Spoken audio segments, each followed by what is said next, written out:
Buenas noches, bienvenidos a este espacio de Infobae. Le damos un espacio de literatura de Infobae y de libros, un espacio de libros de Infobae. Libros. Me toca entrevistar ahora a Franco Torcha. Siempre me gusta mucho hablar con Franco porque es un tipo con una claridad política excepcional, básicamente. Él se ríe porque a él le gusta jugar a otras cosas, pero a mí siempre me parece que va al grano. Y Franco se hizo famoso con un programa muy político que se llamaba Cupido, Sí. y donde trataban de conectar amorosamente a gente que no se conocía, y esto estaba hecho antes de las aplicaciones, ¿no? Sí, mucho antes de las aplicaciones. Bueno, cumplió 20 años el año pasado. Cumplió 20 años el otro día el primer Cupido gay. Y esto no te lo dije antes de esta nota, pero voy a aprovechar y te lo voy a decir ahora. Cuando el otro día se cumplieron 20 años de la primera unión gay, que fue la primera unión gay de la televisión argentina, digamos, nunca antes la televisión argentina había unido una pareja del mismo sexo que no fuese en una ficción. En la ficción, por supuesto que sí había ocurrido algo de esto, pero fuera de la ficción no. Yo, cansadísimo de hablar de Cupido, tomé la decisión de no hablar de Cupido nunca más. En entrevistas y eso, pero con vos sí. No te voy a hablar nada de Cupido, No, solamente bien, okay. Esto es la parte que estoy presentando al entrevistado porque es una convención del periodismo que Me uno parece, es verdad, presenta al me había olvidado. entrevistado. Entonces, no, ¿y este quién es? Básicamente. Claro. Bueno, este es Franco, hizo Cupido, estudió letras, es periodista, es de Ensenada. Gracias ¿Qué más les por puedo mencionar contar? Ensenada. Qué El lindo. año pasado armó un poquito de lío porque junto con Alejandro Tantanian montaron una obra en el Colón que tenía que ver con un oratorio de Händel, pero le incrustaron algunos textos de una teóloga feminista que decían cosas como la siguiente. A ver. ¿La Virgen María es la momia de los pobres? Constantemente se nos recuerda que las mujeres pobres son devotas de la Virgen, pero también es verdad que no lo son menos de los maridos que abusan de ellas. Bueno, hubo polémicas, algunos habitués del Colón, abogados católicos, pidieron la renuncia de Enrique Abogado como ministro de Cultura porque el Colón pertenece a la ciudad de Buenos Aires, se pueden imaginar. Y en ese momento Franco, para mi sorpresa y mi alegría, en vez de achicarse, salió con los tapones de punta. Así fue. Sí, así fue, pero sobre todo fue a partir de que después de las 4 funciones de Teodora en el Colón, la Conferencia Episcopal Argentina, para quienes no sepan, el máximo organismo de la Iglesia Católica Argentina, se pronunció con una moción de censura, pidiendo abiertamente que Teodora fuese censurada en el Colón. Como ya habían transcurrido las 4 funciones, ese pedido de censura no ocurrió. Era abstracto, digamos. Bueno, claro, no fue efectivo, quiero decir, porque siempre fueron nada más que 4 funciones, las funciones programadas, como todo espectáculo del Colón, son pocas funciones, es por poco tiempo, y se habían cumplido. La pregunta contrafáctica es qué hubiese pasado si había alguna otra función.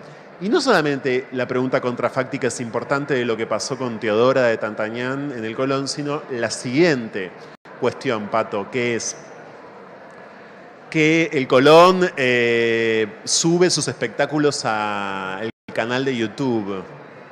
Bueno, Teodora no está en el canal de YouTube oficial sufrió del Teatro una Colón. censurita, digamos. Y yo diría además que un Estado de Derecho y que una república, por más deficiente que sea su funcionamiento, que tiene un material como ese, sospechado de posible censura, como dijo la periodista Soledad Vallejo en aquel momento, esto fue en octubre del año pasado, bueno, bien podría ser proyectado en pantalla gigante en la 9 de julio, o bien podría ser proyectado en el canal de la ciudad, ya que el Colón es de la ciudad, o bien podría ser proyectado en la televisión pública. Digo, cuando en democracia hay una sospecha de censura sobre un material, las reacciones pueden ser muchas, ¿no? Pero sobre todo me parece tienen que ser reacciones instantáneas que desbloqueen cualquier sospecha de censura. Y nadie tomó el guante, digamos, ni el Estado Nacional, ni los privados,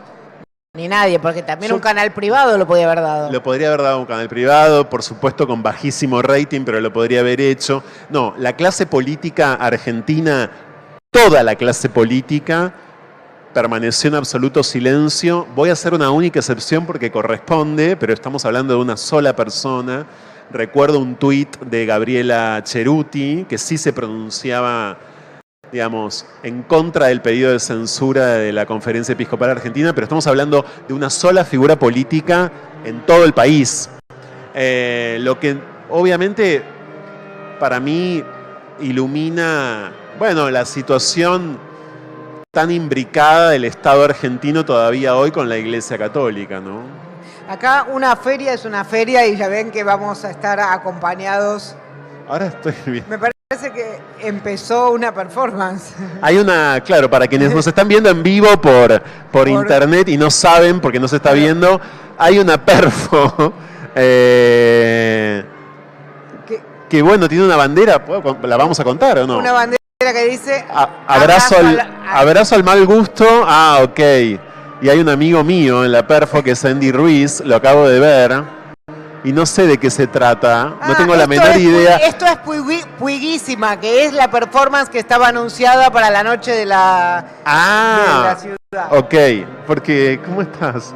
Y como no uno está en el mundo... Acá me lo traen, mira, me lo están trayendo. Esto es internet en vivo, no televisión en vivo. Esto es Puiguísima por Manuel Puig, lo vamos a mostrar acá.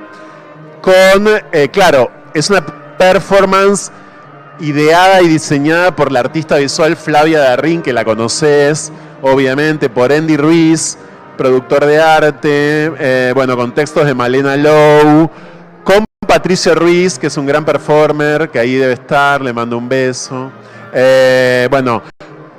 Con músicos, como estamos viendo, con drags, con manifestantes en lugar de actores.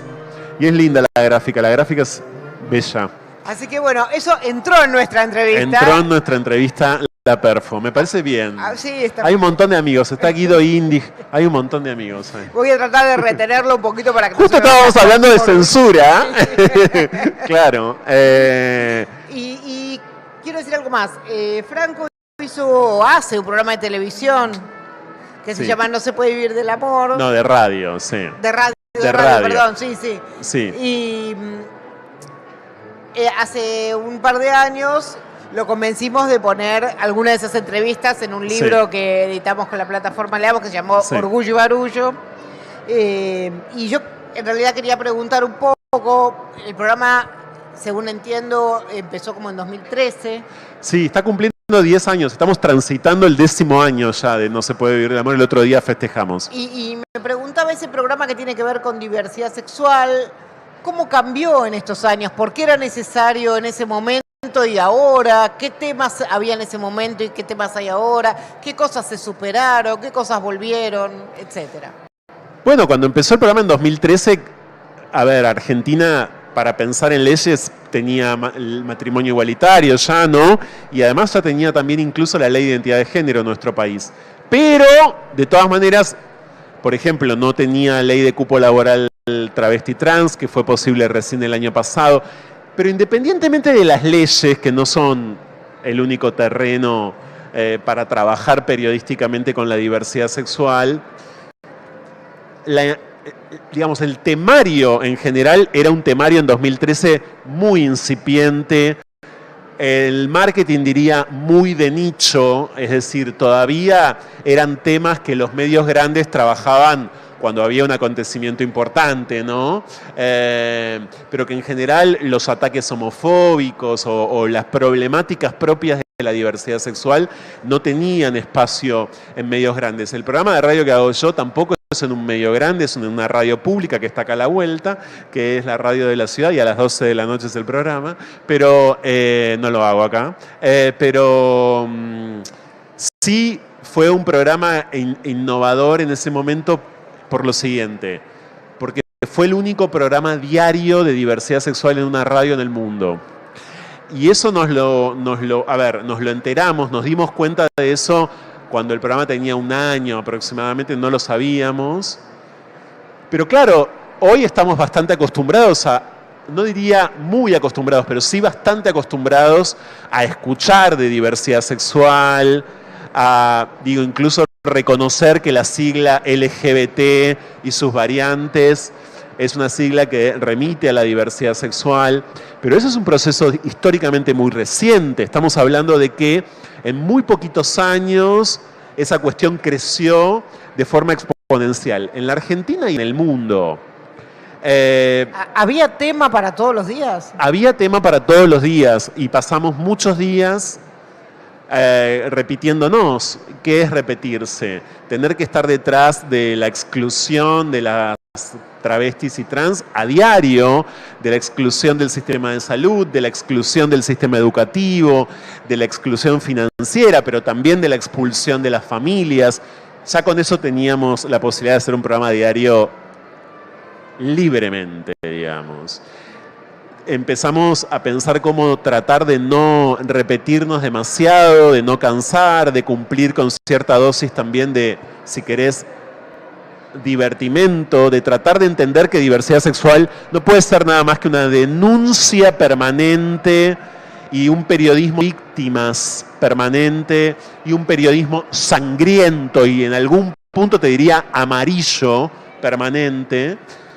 ¿Y cómo lograrlo? Bueno, ahí empezamos a innovar o intentar innovar y entonces apelar a ciertos, digamos, al humor de alguna manera, al juego entre maricones. Tuvimos durante muchos años un día especial de la semana que era como un nido de putos venenosos increíble, que se llamaba Martes de Putos Trash, que era una cosa fatal. Pero adrede, un poco como retomando esa tradición de los putos malos, criticones, ¿no? También lo hacíamos muchas veces con lesbianas, incluso con travestis y trans muchas veces, ¿no? Me acuerdo de haber hablado muchas veces como de la tradición de travestis cuchilleras, ¿no? Muy furiosas. Bueno, tratamos de incluso reírnos de nosotros mismos, diríamos hoy, y de ser lo más autorreflexivos y críticos posible.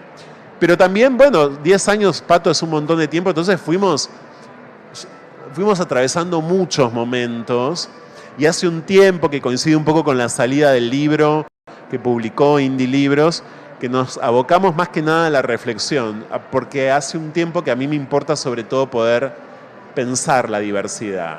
Y ahí es cuando cada vez más el programa tiene intelectuales, tiene escritores, o sea, tiene personas que me ayudan a mí y a todos a complejizar, algo que es muy de consigna política vacía, si no, ¿no? ¿Qué entrevistas te tocaron más? ¿Qué entrevistas te pegaron a vos? Por obvias razones, la entrevista a Loana Berkins, que se murió lamentablemente en el 2016, estamos hablando quizás de la máxima referente del movimiento travesti en la Argentina, que llegó a ir al programa 2 años antes de morir, y en esa medianoche todo lo que nos pasó fue glorioso. Con el agravante y la particularidad de que ese audio se perdió. No te puedo creer. Entonces, Loana vive en el recuerdo del programa de una manera muy especial, porque nunca dimos vuelta la memoria, las memorias de la radio, las computadoras de la radio, y nunca pudimos recuperar esa entrevista. Esa entrevista se perdió. Yo ya me reconcilié con el dolor de haber perdido ese archivo, pero Loana tenía esa capacidad de pasar por tu vida y transformarla, ¿no? ¿Por qué? Porque era una pensadora exquisita. María Moreno diría en este momento, era mi feminista favorita. Y yo coincido bastante con María en ese sentido. Yo no sé si Loana no es mi feminista favorita también, ¿no? Por supuesto, mi travesti favorita, sin dudas. ¿Ideas como qué? ¿Cómo? ¿Cómo qué ideas? Bueno, ¿cómo pensó la travestitud argentina?